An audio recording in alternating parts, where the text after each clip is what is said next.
Sekian di sini saya akan mempresentasikan tugas sejarah perkembangan musik abad pertengahan dalam industri musik barat. Sebelum itu, saya akan memperkenalkan diri saya dulu. Nama saya Dea Afrila, NIM 253231012, Prodi Musik Gereja. Jadi kita akan membahas musik abad pertengahan. Musik abad pertengahan berkembang dalam konteks masyarakat Eropa yang mengalami perubahan besar setelah runtuhnya Kekaisaran Romawi Barat. Pada masa ini, musik tidak dipandang sebagai sarana ekspresi pribadi, melainkan sebagai bagian dari kehidupan sosial dan religius. Gereja menjadi institusi utama yang mengatur kehidupan spiritual sekaligus kebudayaan, sehingga musik banyak digunakan untuk mendukung aktivitas keagamaan dan memperkuat nilai-nilai religius dalam masyarakat. Musik abad pertengahan berkembang dalam konteks masyarakat Eropa yang mengalami perubahan besar setelah runtuhnya Kekaisaran Romawi Barat. Periode ini ditandai oleh melemahnya kekuasaan politik pusat dan menguatkan peran gereja sebagai institusi yang menjaga stabilitas sosial, pendidikan, dan kebudayaan.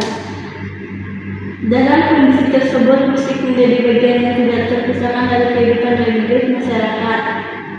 Pada masa ini, musik tidak dipandang sebagai sarana ekspresi pribadi seperti dalam pemahaman modern, melainkan sebagai alat untuk mendukung fungsi sosial dan spiritual. Musik digunakan untuk mengiringi ibadah, doa, serta perayaan keagamaan, sehingga memiliki nilai sakral yang kuat. Fungsi musik lebih diarahkan pada kelainan terhadap teks dan ritual, bukan pada keindahan musikal semata. Ini kita akan membahas pengertian abad pertengahan. Istilah abad pertengahan pada dasarnya merupakan istilah historis yang diperkenalkan oleh para pemikir Renaissance untuk menandai periode yang berada di antara pilihan peradaban Yunani hingga Romawi dan munculnya kebudayaan modern. Masyarakat yang hidup pada masa tersebut tidak menyebut dirinya berada dalam abad pertengahan, melainkan istilah ini muncul sebagai serapan generasi berikutnya dalam memahami perjalanan sejarah Eropa.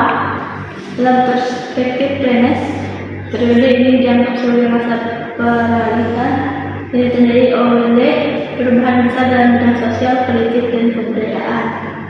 Namun, pandangan dan niat abad pertengahan bukan sebagai masa kemunduran, melainkan sebagai periode pembentukan dasar pendidikan bagi perkembangan budaya Barat, termasuk dalam bidang musik. Dalam konteks musik abad pertengahan, menunjukkan proses transisi dari tradisi desa menuju sistem musik yang lebih terorganisasi.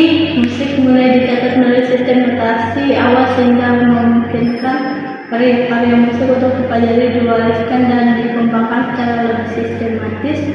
Perubahan ini menjadi langkah penting menuju terbentuknya struktur musikal yang lebih kompleks dan periode selanjutnya.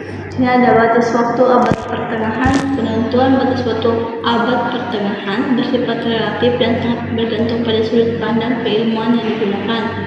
Sejarawan umum sering mengaitkan awal periode ini dengan runtuhnya Kekaisaran Romawi Barat pada abad keempat, karena peristiwa tersebut menandai perubahan besar dalam struktur politik dan sosial Eropa. Namun, dalam kajian sejarah musik, penentuan batas waktu tidak hanya didasarkan pada peristiwa politik, melainkan lebih pada perubahan dalam praktik musikal, perkembangan sistem notasi, fungsi musik dalam ibadah, serta munculnya bentuk-bentuk musikal baru menjadi tanda penting bagi sejarawan musik.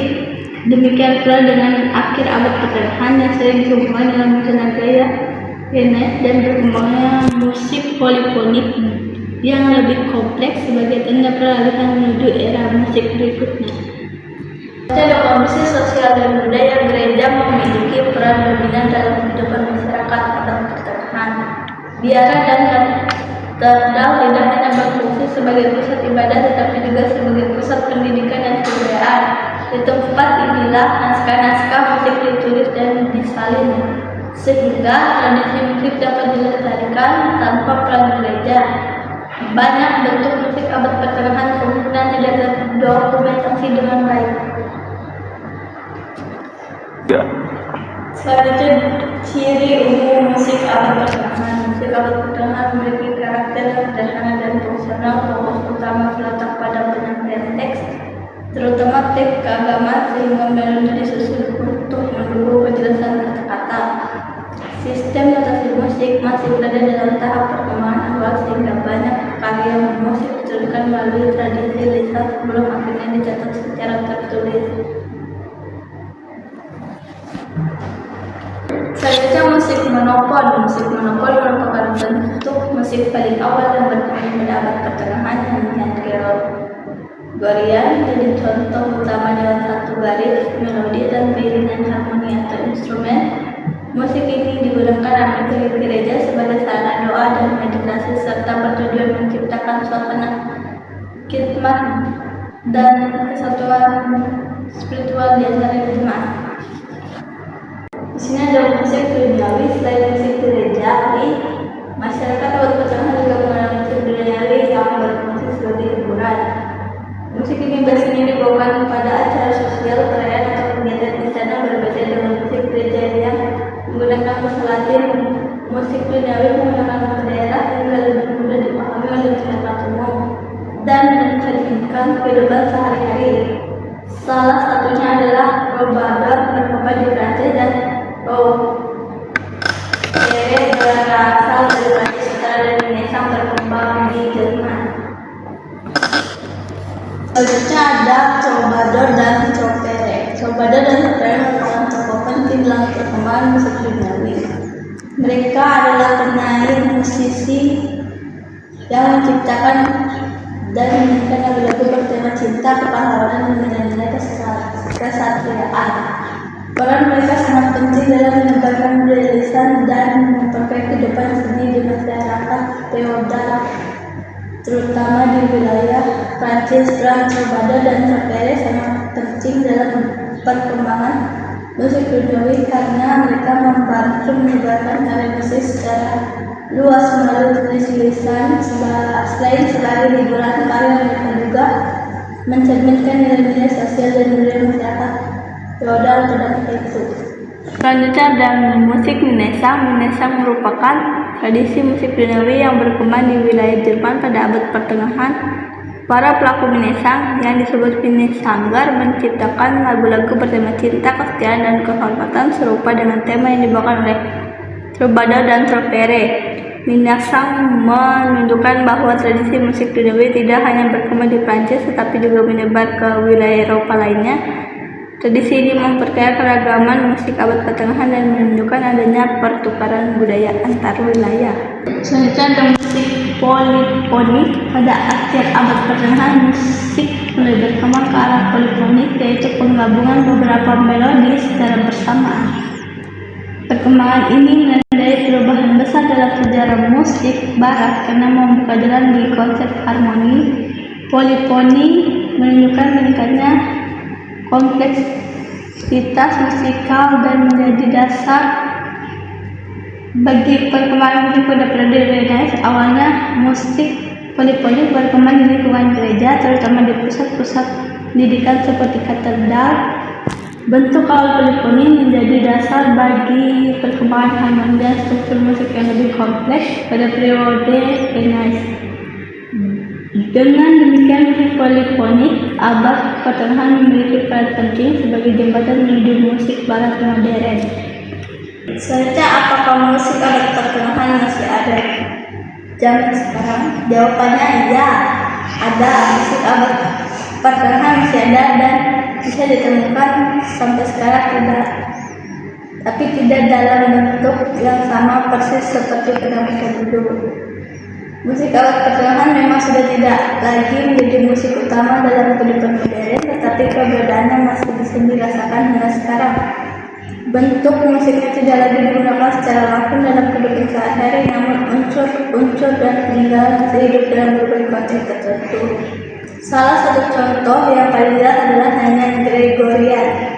Hingga saat ini, nyanyian tersebut masih digunakan dalam liturgi di gereja Katolik, terutama pada perayaan-perayaan tertentu. Walaupun jumlahnya tidak sebanyak dulu, bentuk musiknya tetap dipertahankan karena memiliki nilai religius dan sejarah yang kuat.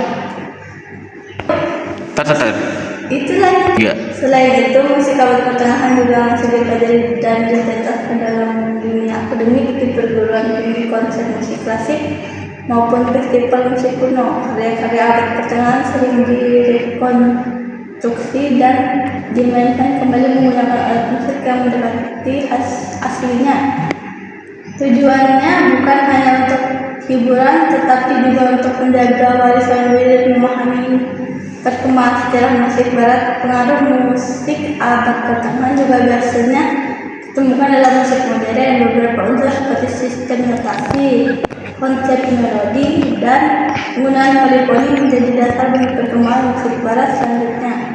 Bahkan dalam genre tertentu seperti musik film, musik game, atau musik pop, nuansanya abad pertengahan sering digunakan untuk menciptakan suasana historiatif religius. Dengan demikian, meskipun abad pertengahan tidak lagi hidup sebagai musik populer, warisan dan pengaruh masih tetap ada. Musik ini bertahan sebagai bagian dari sejarah, pendidikan, dan inspirasi bagi perkembangan musik zaman sekarang.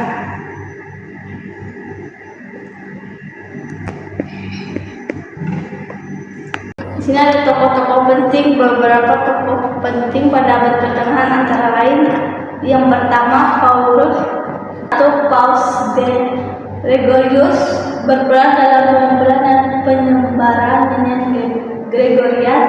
Yang kedua Hildegard von Bingen, seorang komponis wanita yang menciptakan banyak karya musik rohani dengan melodi yang ekspresif dan religius. Yang ketiga Guido de Arezzo mengembangkan instrumentasi musik dan solmisasi ut reni yang menjadikan dasar nota. Kesimpulannya adalah secara keseluruhan musik abad pertengahan memainkan peran penting sebagai pondasi musik barat. Musik pada periode ini mencerminkan kuatnya pengaruh agama, budaya, dan struktur sosial masyarakat Eropa. Perkembangan dari monofoni menuju polifoni menuju proses evolusi musik yang berkelanjutan dan menjadi jembatan menuju musik yang berulang hingga abad pertengahan, berkembang sesuai dengan konteks sosial, budaya, dan kepercayaan masyarakat pada masanya. Musik tidak hanya berfungsi sebagai hiburan, tetapi juga sebagai sarana spiritual, pendidikan, dan pembentukan karakter. Melalui pemahaman sejarah musik ini, kita dapat lebih menghargai proses panjang perkembangan musik dan menggunakan sebagai dasar dalam praktik musik gereja dan pendidikan musik saat ini. Sekian dari saya.